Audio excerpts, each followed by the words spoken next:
The Constitution of India, Preamble.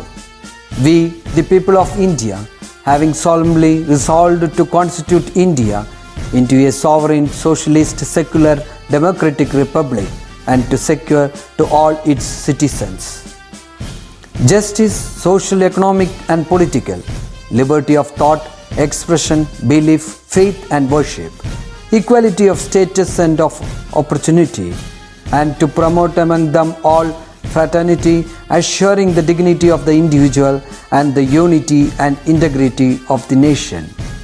In our Constituent Assembly, this 26th day of November 1949, do hereby adopt, enact and give to ourselves this Constitution.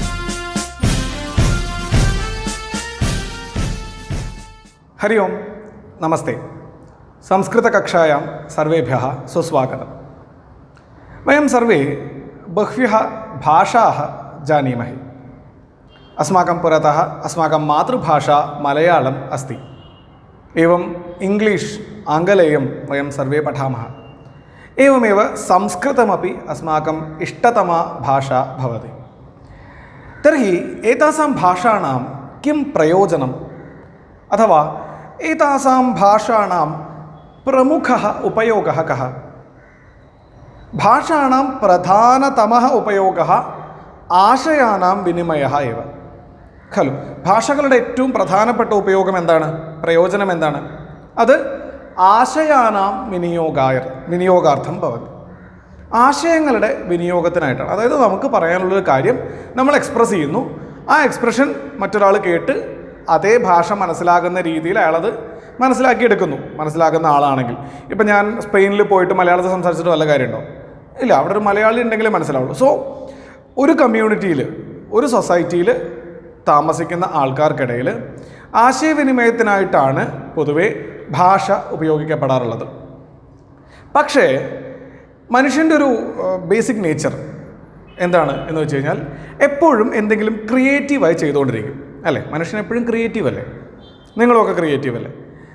അപ്പം നമ്മുടെ creativity വളർന്ന് ഏതുവരെ എത്തി എന്ന് ചോദിച്ചാൽ basically എക്സ്പ്രഷന് വേണ്ടിയിട്ടാണ് നമ്മൾ ഭാഷ ഉപയോഗിക്കുന്നതെങ്കിൽ പോലും ഭാഷായാः ആശയവിനിമയാതുപരി ഭാഷയാ അപി കിഞ്ചിത് ക്രിയേറ്റീവ് കർത്തും മനുഷ്യാണാം ഇച്ഛാജാത. ഭാഷ കൊണ്ടും എന്തെങ്കിലും ക്രിയേറ്റീവായിട്ട് ചെയ്യണം എന്ന് വന്നപ്പോഴായിരിക്കണം തീർച്ചയായിട്ടും ഏതെങ്കിലും ഒരു കാലഘട്ടത്തിൽ ആദ്യത്തെ ലിറ്ററേച്ചർ, സാഹിത്യം ഉണ്ടായിട്ടുണ്ടാവുക, അല്ലേ? ഭാഷാത്തു പ്രായോഗികരൂപേണ ആശയവിനിമയാർത്ഥം പ്രയുജ്യത്തെ തതഃ ഉപരി തതോ അധികം ഭാഷയാ കിം കർത്തും ശക്യത്തെ. അതിനേക്കാൾ കൂടുതൽ, ആശയവിനിമയത്തെക്കാൾ കൂടുതൽ ഭാഷ കൊണ്ട് എന്ത് ചെയ്യാൻ പറ്റും എന്നുള്ള ചിന്തയിൽ നിന്നായിരിക്കണം തീർച്ചയായിട്ടും ആദ്യത്തെ ലിറ്ററേച്ചർ. അത് ഏത് ഭാഷയിലുണ്ടായിരുന്നോ, ഏത് നാട്ടിലുണ്ടായിരുന്നോ, ഏത് കാലത്തുണ്ടായിരുന്നോ നമുക്ക് ഉറപ്പ് പറയാൻ പറ്റില്ല. നമ്മളുടെ ഒരു വിശ്വാസപ്രകാരം എന്താണ്? സംസ്കൃത ഭാഷയിൽ വാൽമീകി മഹാകവി ആണ് ആദ്യത്തെ, വാൽമീകി മുനിയാണ് ആദ്യത്തെ കാവ്യത്തിൻ്റെ കർത്താവ് എന്ന് വിശേഷിപ്പിക്കപ്പെടുന്നു, അല്ലേ?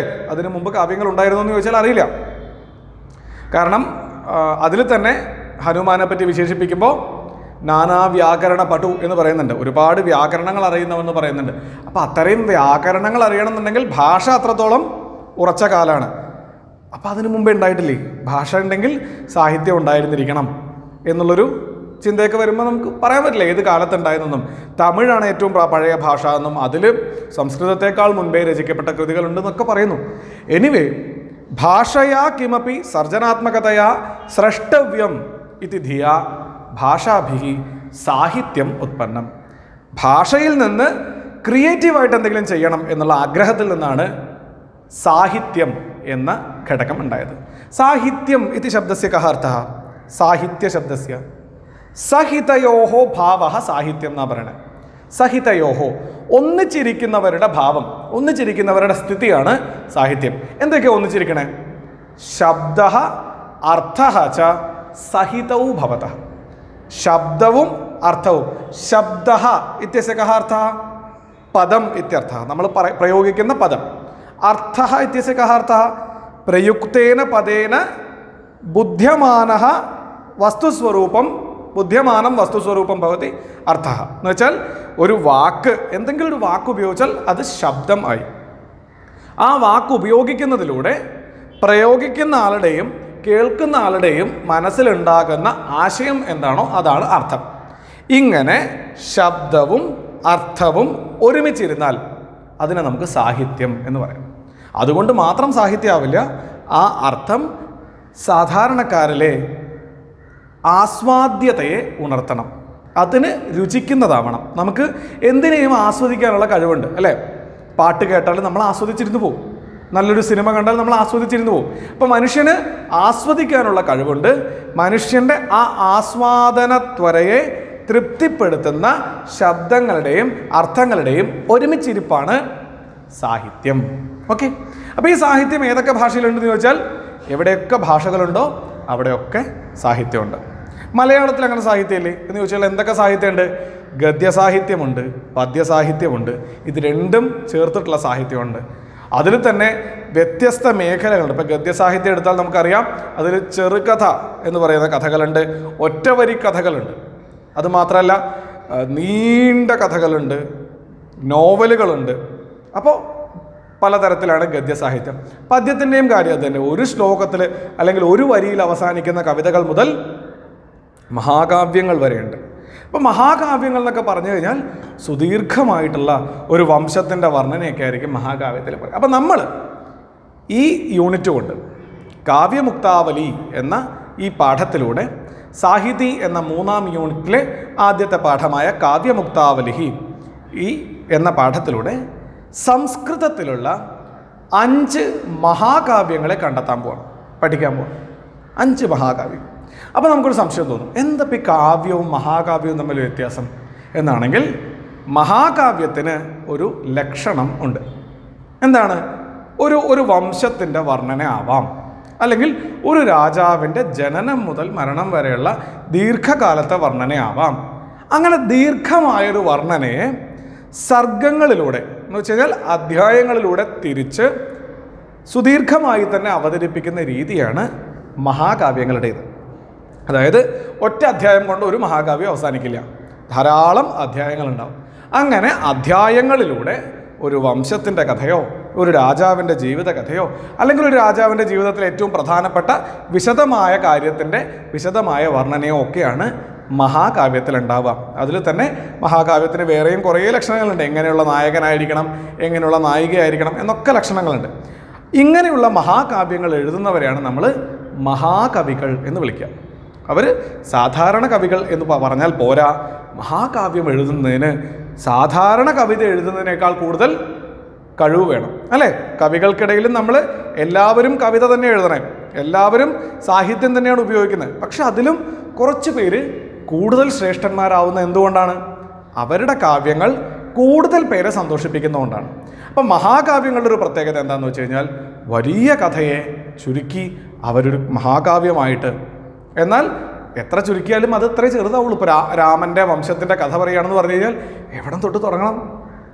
അപ്പം അങ്ങനെ വർണ്ണിച്ച് രാമനിലേക്ക് എത്തുമ്പോഴേക്കൊക്കെ ചിലപ്പോൾ 10-20 സർഗങ്ങളൊക്കെ ആയിക്കാണും. എന്നാലും ആ മഹാകാവ്യത്തിൻ്റെ രസചരട് മുറിയാതെ മഹാകാവ്യം അവതരിപ്പിക്കുന്നത് കവികളുടെ വലിയൊരു കഴിവാണ്.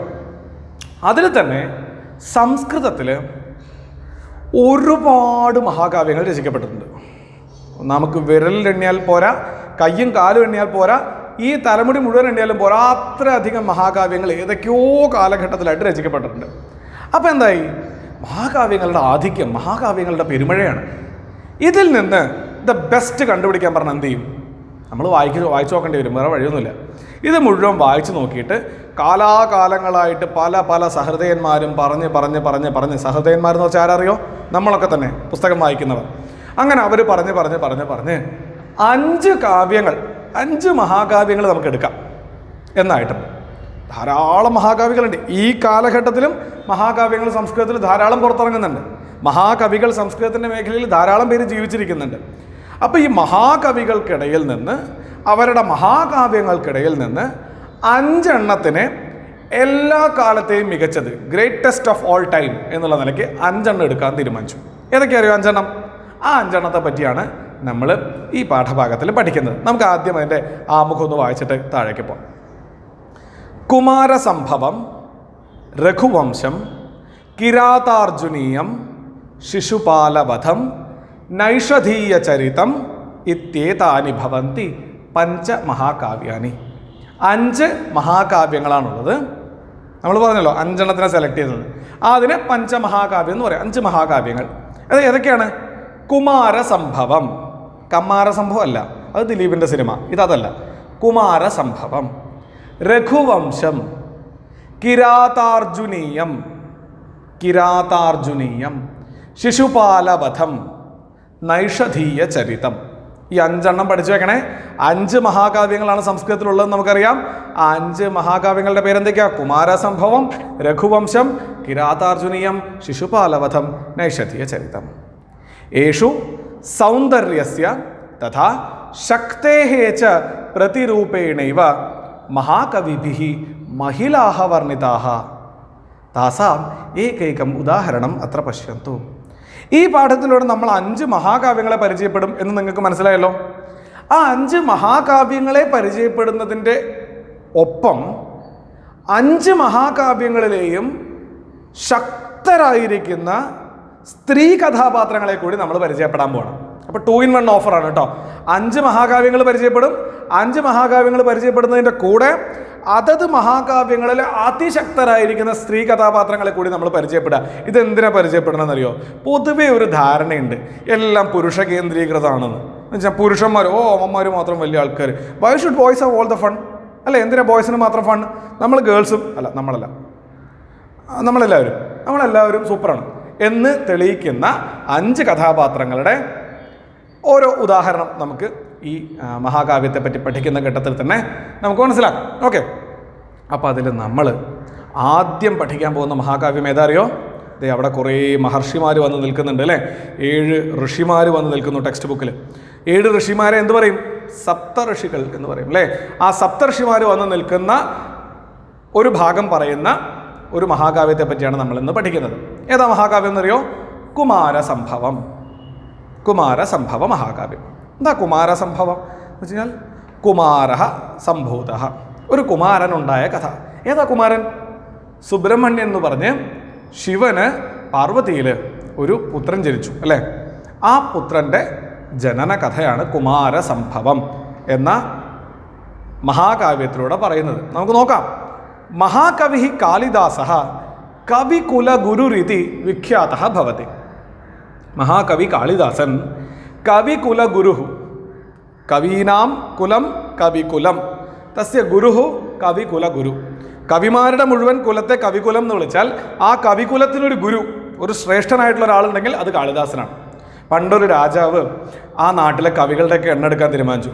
അപ്പോൾ നമ്മളിങ്ങനെ ഇപ്പോൾ കേരളത്തിലെ ഏറ്റവും പ്രധാനപ്പെട്ട കവികളുടെ പേര് പറയുക അല്ലെങ്കിൽ എഴുത്തുകാരുടെ പേര് പറയുമെന്ന് പറഞ്ഞാൽ നമുക്ക് ഇന്നത്തെ ഒരു നിലയ്ക്ക് പെട്ടെന്ന് ആദ്യം MT സാറെ ഓർമ്മ വരും അല്ലേ? MT Vasudevan sir. പിന്നെ നമ്മൾ ആലോചിക്കും, എന്താണ്, നമുക്ക് കുറച്ച് പേരുടെ പേരൊക്കെ പറയാൻ പറ്റും. പക്ഷേ എന്താണ് ആദ്യം നമ്മൾ ആ ഓർക്കുകാരായിരിക്കും? ഏറ്റവും പ്രശസ്തനായിട്ടുള്ള വ്യക്തി ആരാണോ അയാളെ ഓർക്കും. ഇപ്പോൾ ഏറ്റവും മികച്ച നടൻ മലയാളത്തിലെ എന്ന് ഓർക്കുക നമ്മൾ പെട്ടെന്ന് ഒന്നുകിൽ മോഹൻലാലിൻ്റെ പേര് പറയും അല്ലെങ്കിൽ മമ്മൂട്ടിയുടെ പേര് പറയും അല്ലേ? അത് കഴിഞ്ഞിട്ടാണ് നമ്മൾ വേറെ ആലോചിക്കുക. അതേപോലെ ഒരു രാജാവ് പണ്ട് ആ നാട്ടിലെ ഏറ്റവും പ്രധാനപ്പെട്ട കവികളുടെ പേര് തീരുമാനിച്ചു. അതിനായിട്ട് രാജാവ് ആദ്യം 1 കാളിദാസൻ എന്നെണ്ണി. ഇനിയിപ്പോൾ എന്ത് വേണം? 2 എണ്ണാൻ പുറപ്പെട്ടപ്പോഴാണ് ആകെ ഒരു സംശയം. എന്താ അറിയോ? ഇപ്പോൾ 1 നമ്മൾ എണ്ണിയതാരെയാ? കാളിദാസനെയാണ്. അതൊരു ലെവലാണ്. അപ്പോൾ 2 എണ്ണുമ്പോൾ ഒരല്പം കുറഞ്ഞാലും കാളിദാസൻ്റെ കൂടെ നിൽക്കാൻ പറ്റുന്നൊരു കവി വേണമല്ലോ. അപ്പോൾ രാജാവ് ഇങ്ങനെ ആലോചിച്ചു, 2 ഇല്ല. കാളിദാസനാണ് കവികളുടെ ലിസ്റ്റിൽ ആദ്യത്തെ ആളെന്നുണ്ടെങ്കിൽ അതിനൊപ്പം ചേർന്ന് നിൽക്കുന്ന രണ്ടാമതൊരാളുടെ പേര് പോലും പറയാൻ പറ്റില്ല. അത്ര വലിയ സ്ഥാനമാണ് കാളിദാസനുള്ളത്. അതുകൊണ്ട് എന്തായി അറിയോ? ഈ വിരലിൽ പേരേ വന്നില്ല. ഈ മോതിര വിരലിൽ പേര് വന്നതേ ഇല്ല. അതോടുകൂടി മോതിര വിരലിനൊരു പേര് വീണു. പക്ഷേ എന്താ അറിയോ? അനാമിക എന്ന് പേരിട്ടു. ഇതിനെന്താ പേര്? അനാമിക എന്നാണ്. ഇതിന് കനിഷ്ഠിക, ഇത് അനാമിക, ഇത് മധ്യമ, ഇത് തർജനി, ഇത് അങ്കുഷ്ഠ. ഇങ്ങനെ 5 പേരുകളുണ്ട്. അപ്പോൾ ഇത് അനാമികയായി. അപ്പോൾ ഈ അനാമിക അവൻ എന്താ കാരണം എന്ന് വെച്ചാൽ നാമ ഇല്ലാതായത്, പേരില്ലാതെ വന്നു. കാളിദാസനെ എണ്ണിയപ്പോൾ കനിഷ്ഠികയിൽ വന്നു. രണ്ടാമത് എണ്ണണം, ആരുമില്ല. അപ്പോൾ ഇത് അനാമികയായി തീർന്നു. അങ്ങനെയാണത്രേ ഈ വിരൽ അനാമികയായി തീർന്നെന്ന് വരെ കഥയുണ്ട്. അപ്പോൾ കാളിദാസൻ ആരാ? കവികുല ഗുരുവാണ്. അനേന കാളിദാസേന 3 നാടകാനി 2 മഹാകാവ്യേ 2 खण्डकाव्ये च विरचितानि। कालिदासेन कति नाटकानि विरचितानि?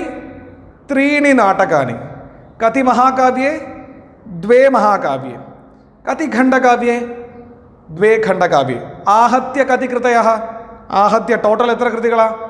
7 कृतयः कालिदासेन विरचितानि विरचिताः वर्तन्ते। अस्य महाकाव्ययोरन्यतरं भवति कुमारसम्भवम्। कालिदासस्य महाकाव्यद्वयमस्ति। तयोः महाकाव्ययोः अन्यतरम्, आ महाकाव्यങ്ങളിൽ ഒന്നാണ് കുമാരസംഭവം। काव्येऽस्मिन् पार्वती परमेश्वरयोः विवाहपर्यन्ता कथा एव कालिदासेन उपवर्णिता इति श्रूयते। ഈ കാവ്യത്തിൽ പരമേശ്വരൻ്റെയും പാർവതിയുടെയും ശിവൻ്റെയും പാർവതിയുടെയും വിവാഹം ആണ് വിഷയം. വിവാഹം എന്ന് വെച്ച് കഴിഞ്ഞാൽ ആ ഈശ്വരൻ പരമേശ്വരൻ എന്ന് പറയുന്ന ആ ചൈതന്യവും പാർവതി എന്ന് പറയുന്ന ശക്തി ചൈതന്യവും കൂടിച്ചേർന്ന് ഒരു താരകാസുരനെ കൊല്ലാൻ പോകുന്ന ഒരു കുമാരന് ജന്മം കൊടുക്കണം. അങ്ങനെ അവർ രണ്ടാളും ഒന്നായി പാർവതിയും പരമേശ്വരനും വിവാഹം കഴിച്ചു എന്നുള്ള കഥ വരെയാണ് അത്രേ കാളിദാസൻ എഴുതിയത്. അതിനുശേഷം ഉള്ള കഥ പിന്നീട് ആരോ പൂർത്തീകരിച്ചു എന്നാണ് പറയണത്. ഓക്കെ, അതിന് വേറെ വലിയ വിശദമായ കഥയുണ്ട്. അത് നമുക്ക് അടുത്ത കൊല്ലം +1 നിങ്ങൾ ഭാവൈകരസമ്മനഃ എന്ന് പറഞ്ഞിട്ട് വേറൊരു പാഠം പഠിക്കും. അപ്പം ഞാൻ പറഞ്ഞുതരാം കേട്ടോ. ഇപ്പം തന്നെ പറഞ്ഞു തന്നാൽ നിങ്ങൾ ചിലപ്പോൾ +1 വന്നില്ലെങ്കിലും അപ്പോൾ പറഞ്ഞുതരാം.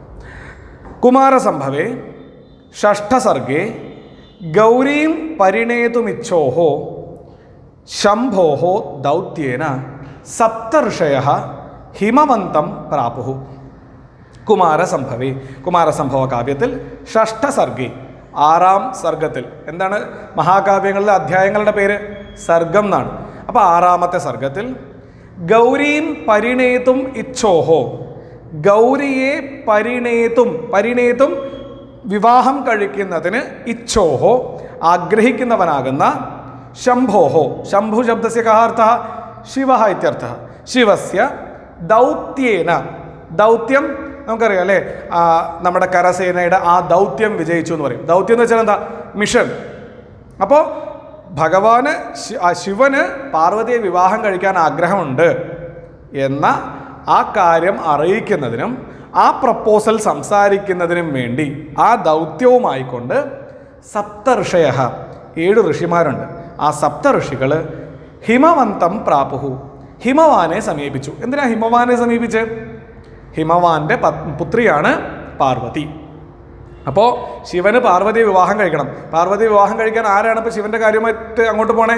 സപ്തഋഷികളാണ്. അതെന്താ അപ്പോൾ ശിവൻ്റെ അച്ഛനും അമ്മയൊന്നും പോയില്ലേ എന്ന് ചോദിച്ചു കഴിഞ്ഞാൽ ശിവൻ സ്വയംഭൂവാണെന്നാണ് അത്ര വിശ്വാസം. എന്ന് വെച്ച് കഴിഞ്ഞാൽ ശിവൻ തന്നെ ജനിച്ചു എന്നാണ് പറയുക. അപ്പോൾ അദ്ദേഹത്തിന് വേറെ മാതാപിതാക്കളൊന്നുമില്ല. അപ്പോൾ അതിന് വേണ്ടിയിട്ട് സപ്തഋഷികൾ പോണു. ഇതെന്താ കാര്യം എന്നറിയോ? ഈ ലോകത്തിന് തന്നെ നല്ലത് വരുത്താൻ വേണ്ടിയിട്ടാണ് ശിവൻ്റെയും പാർവതിയുടെയും വിവാഹം നടക്കണമെന്നാണ് വിശ്വാസം. അതായത് ലോകത്തിനെ മുഴുവൻ ഉപദ്രവിക്കുന്നതാകുന്ന താരകാസുരൻ എന്ന് പറയുന്ന ഒരാൾ ജനിക്കും. അയാൾ വന്ന് ഈ ലോകം മുഴുവൻ മുടിക്കും. അപ്പോൾ ഈ കാര്യങ്ങൾ സപ്തഋഷികൾക്ക് നേരത്തെ അറിയാം.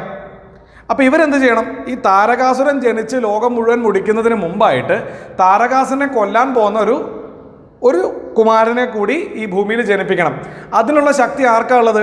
സാധാരണക്കാരുടെ മകനായിട്ട് ജനിച്ച് പെട്ടെന്ന് താരകാസുരനെ കൊല്ലാൻ ചിലപ്പോൾ വേറെ ആൾക്ക് പറ്റിയെന്ന് വരില്ല. അങ്ങനെ ഒരു ചാൻസ് എടുക്കാതിരിക്കാൻ അവരെന്ത് ചെയ്തു? ദ ബെസ്റ്റ് ആയിട്ടുള്ള 2 ആൾക്കാരെ യുണൈറ്റ് ചെയ്തു. അതാണ് ശിവനും പാർവതിയും. അപ്പോൾ സപ്തർഷികളുടെ മിഷനാണിത് കേട്ടോ. അങ്ങനെ സപ്തർഷികൾ ശിവനെയും പാർവതിയെയും ഒരുമിപ്പിക്കുന്ന ദൗത്യവുമായിട്ട് പാർവതിയുടെ പിതാവായിരിക്കുന്ന ഹിമവന്തം പ്രാപുഹു, ഹിമവാന്റെ അടുത്തേക്ക് പോയി. തേഷു അങ്കിരഹ ഗിരിശസ്യ കൃതേ ഗിരീശം യയാചേ. നല്ല രസമുള്ള വാക്യം. തേഷു അങ്കിരഹ, ആ സപ്തഋഷികളിൽ അങ്കിരസ് മഹർഷിയുണ്ട്. അങ്കിരഹ, ആ മഹർഷി എന്ത് ചെയ്തു? ഗിരിശസ്യ കൃതേ, ഗിരിശ ശബ്ദസ്യ കഃ അർത്ഥഃ? ഗിരൗ ശയാനഃ ഗിരിശഃ. ഗിരൗ ശയാനഃ, ഗിരി ശബ്ദസ്യ പർവ്വതം ഇത്യർത്ഥഃ. പർവ്വതേ ശയാനഃ, പർവ്വതത്തിൽ കിടക്കുന്നവൻ. ശിവൻ അങ്ങനെ സ്വന്തമായിട്ട് വീടും കുടിലൊന്നുമില്ല. ശിവൻ എവിടെ വേണമെങ്കിൽ കിടക്കും. പർവ്വതേ ശയാനഃ. അപ്പം ശിവന് വേണ്ടി ഗിരിജാം, ഗിരിജ ശബ്ദസ്യ കഃ അർത്ഥഃ? ഗിരൗ ജാത അല്ലെങ്കിൽ ഗിരേഹ ജാത. പർവ്വതത്തിൽ ജനിച്ചവൾ അല്ലെങ്കിൽ പർവ്വതത്തിന് ജനിച്ചവൾ. പർവ്വതം എന്ന് പറയുന്നത് ആരെയാ? പർവ്വതരാജനെയാണ്. പർവ്വതരാജൻ ഹിമവാൻ. അപ്പം ഹിമവാന് ജനിച്ചവൾ ആയിട്ടുള്ള പാർവതിയെ, ശിവനായിക്കൊണ്ട് പാർവതിയെ, ഗിരീശം, ഗിരീണാം ഈശഃ ഗിരീശഃ, പർവ്വതങ്ങളുടെ രാജാവ്, പർവ്വതങ്ങളുടെ ഈശ്വരൻ ആരാ? രാജാവ് ഹിമവാൻ. അപ്പോൾ ഗിരിശസ്യ കൃതേ, പർവ്വതങ്ങളിൽ കിടക്കുന്നവന് വേണ്ടി, ഗിരിജാം, പർവ്വതത്തിന് ജനിച്ചവളെ, ഗിരീശം, പർവ്വതത്തിൻ്റെ രാജാവിനോട് യാചിച്ചു. അതായത് ശിവന് വേണ്ടി പാർവതിയെ പർവ്വതരാജനോട് അംഗിരസ മഹർഷി യാചിച്ചു. ഇത്രയേ ഉള്ളൂ. തസ്മിൻ സമയേ, ആ സമയത്ത്, പിതുരന്തികേ, പിതുഹു അന്തികേ, അന്തിക ശബ്ദസ്യ കാർത്ഥ സമീപേ ഇത്യർത്ഥ. പിതുഹു സമീപേ സ്ഥിതായാഹ പാർവത്യാഹ, നിൽക്കുന്നവളാകുന്ന പാർവതിയുടെ അവസ്ഥ, പാർവതിയുടെ അവസ്ഥ കവിന ഏവം വർണ്ണിത, കവി ഇപ്രകാരം പറഞ്ഞു. അതായത് അംഗിരസ മഹർഷി ശിവൻ്റെ പ്രപ്പോസലുമായിട്ട് പാർവതി ഇരിക്കുന്ന ഹിമവാന്റെ സദസ്സിലെത്തി. അംഗിരസ മഹർഷി കാര്യം പറഞ്ഞു. അതെ, ഒരു കാര്യം പറയാനുണ്ട്. ലോകം മുഴുവൻ ബഹുമാനിക്കുന്ന അതിശക്തനായിരിക്കുന്ന ശിവന് അങ്ങയുടെ മകളെ വിവാഹം കഴിച്ചാൽ കൊള്ളാമെന്നുണ്ട് എന്നുള്ള കാര്യം പറഞ്ഞു. അപ്പോൾ ഇത് കേട്ടോണ്ട് പാർവതി അവിടെ നിൽക്കുകയല്ലേ. അപ്പോൾ പൊതുവേ പെണ്ണ് കാണൽ സീനിൽ എങ്ങനെയാണ് പെണ്ണുങ്ങളെ നമ്മൾ ചിത്രീകരിക്കാറുള്ളത്? വലിയ അപകടം പിടിച്ച ചിത്രീകരണം. എന്താ അത്? അവരിങ്ങനെ നാണിച്ച് തല കുനിച്ച് കാലുകൊണ്ട് ഇങ്ങനെ ട്യോ ട്യോ ട്യോ ഇങ്ങനെയൊക്കെ വരച്ച് ഇങ്ങനെയൊക്കെയാണല്ലോ അവർ നിൽക്കുക. അപ്പോൾ അതുപോലെയാണോ പാർവതി നിന്ന് എന്നാണെങ്കിൽ എങ്ങനെയാണ് നിന്നേന്നത് എവിടെ? അടുത്ത ശ്ലോകത്തിൽ പറയും. ഏവം വാദിനി ദേവർഷൗ പാർശ്വേ പിതുരഥോമുഖി ലീലാകമലപത്രാണി ഗണയാമാസ പാർവതി. ഏവം വാദിനി ദേവർഷൗ പാർശ്വേ പിതുരഥോമുഖി ലീലാകമലപത്രാണി ഗണയാമാസ പാർവതി. കുമാരസംഭവത്തിലെ 6-ാം സർഗത്തിലെ 84-ാമത്തെ ശ്ലോകം. എന്താ അതിൻ്റെ അന്വയം? നമുക്ക് നോക്കാം അല്ലേ. ദേവർഷൗ ഏവം വാദിനി പാർവതി പിതുഹു പാർശ്വേ അധോമുഖി ലീലാകമലപത്രാണി ഗണയാമാസ. ദേവർഷൗ ഏവം വാദിനി സതി. ദേവർഷി ആരാ? സപ്തഋഷികളിൽ ഒരാളായിട്ടുള്ള അംഗരസാണ് സംസാരിക്കണത് അല്ലേ. അപ്പം ദേവർഷൗ ഏവം വാദിനി, ഏവം വാദി സതി. ഏവം വാദി എന്നുള്ളതിൻ്റെ സപ്തമിയാണ് ഏവം വാദിനി. ഇപ്രകാരം പറഞ്ഞുകൊണ്ടിരിക്കെ, ദേവർഷി ഇപ്രകാരം പറയുന്നവനായിരിക്കെ, ഇപ്രകാരം നിങ്ങളുടെ മകളെ വിവാഹം കഴിക്കാൻ ശിവന് താല്പര്യമുണ്ട് എന്ന് പറയുന്ന സമയത്ത്, പിതുഹു പാർശ്വേ അധോമുഖി, തൻ്റെ പിതാവിൻ്റെ പാർശ്വത്തിൽ ഹിമവാന്റെ ഒരു വശത്ത് പാർവതി നിൽക്കുന്നുണ്ട്. ആ പാർവതി എങ്ങനെ നിൽക്കണേ? അധോമുഖി. അധോമുഖം എന്ന് വെച്ചാൽ അധോഭാഗം എന്ന് വെച്ചാൽ താഴേക്ക് മുഖമാക്കി ചെയ്തുകൊണ്ട് ലീലാകമലപത്രാണി, ലീലാകമലപത്രാണി ക്രീഡാകമലദലാനി എന്നാണ് ഇവിടെ അർത്ഥം കൊടുത്തിരിക്കുന്നത്. കളിത്താമര, കയ്യിലൊരു താമര വെച്ചിട്ടുണ്ട്, അതുകൊണ്ട് കളിച്ചുകൊണ്ടിരിക്കാം. അപ്പോൾ ഈ കളിക്കാനുള്ള താമരയിൽ ലീലാകമലപത്രാണി ഗണയാമാസ എണ്ണിക്കൊണ്ടിരുന്നു. ഇത്രേ പറയുന്നുള്ളൂ കേട്ടോ. എന്താ പറഞ്ഞേ? ദേവർഷി ഇപ്രകാരം പറഞ്ഞപ്പോൾ പിതാവിൻ്റെ പാർശ്വത്തിൽ മുഖം താഴ്ത്തി നിന്ന പാർവതി തൻ്റെ കയ്യിലുള്ള താമരകളെ എണ്ണിക്കൊണ്ടിരുന്നു. കളിത്താമരയിലെ ഇതളുകളെ എണ്ണിക്കൊണ്ടിരുന്നു. ഒന്ന് ആലോചിച്ച് നോക്കൂ. എന്താ നിങ്ങൾക്ക് മനസ്സിലായേ? അച്ഛൻ്റെ അടുത്ത് ഒരാൾ അതിശക്തനായിരിക്കുന്ന, രഹസ്യമായി താൻ പ്രേമിക്കുന്ന ഒരാളുടെ പ്രപ്പോസലായിട്ട് വരിക. അപ്പോൾ ഇത് കേൾക്കുന്നുണ്ട് പാർവതി, ഇത് കേൾക്കാം. അപ്പോൾ കേട്ട് കഴിഞ്ഞാൽ പിന്നെന്ത് വരും? സ്വാഭാവികമായിട്ടും നാണം വരും അല്ലേ. അപ്പോൾ പാർവതി എന്താ വെച്ചാൽ, പാർവതി വളരെ ശക്തിയായിട്ടുള്ള സ്ത്രീയാണ്. എവിടെ ഇരിക്കണം നോക്കൂ. സപ്ത ഋഷികൾ ഹിമവാന്റെ സദസ്സിൽ വന്നപ്പോൾ ആ സദസ്സിൽ പാർവതി ഉണ്ട്. അല്ലാതെ പാർവതി ഏതെങ്കിലും അന്തഃപുരത്തിലെ ബെഡ്റൂമിൽ ഒളിഞ്ഞിരിക്കുകയല്ല. ആ സദസ്സിൽ പാർവതി ഉണ്ട്. അത് തന്നെ അവളുടെ ശക്തി എന്താണെന്ന് വ്യക്തമാക്കുന്ന. പക്ഷേ പറഞ്ഞ കാര്യം എന്താ? അത്രയും ശക്തിയായ പാർവതിയെ പോലും ഒന്ന് നാണിപ്പിക്കുന്നതാണ്. പാർവതി എന്ത് ചെയ്തു? ഞാനൊന്നും കേട്ടില്ലേ എന്ന് പറഞ്ഞിട്ട് കയ്യിലെ കളിത്താമര എടുത്തിട്ട് ഇങ്ങനെ എണ്ണിക്കൊണ്ടിരുന്നു. താഴേക്ക് മുഖം വിരിച്ചു. ഇതൊന്നും ഞാൻ കേൾക്കുന്നില്ല. യഥാർത്ഥത്തിൽ എല്ലാം കേൾക്കുന്നുണ്ട്. ചെവി മുഴുവൻ അവിടെയാണ്. അംഗിരസ് എന്താ പറയണമെന്നുള്ളടത്താ. പക്ഷേ അച്ഛൻ എന്താ വെച്ചാൽ പറഞ്ഞോളൂ, എനിക്കിതിൽ വലിയ കുഴപ്പമൊന്നുമില്ല എന്നുള്ള മട്ടിൽ പാർവതി അവിടെ നിന്നു.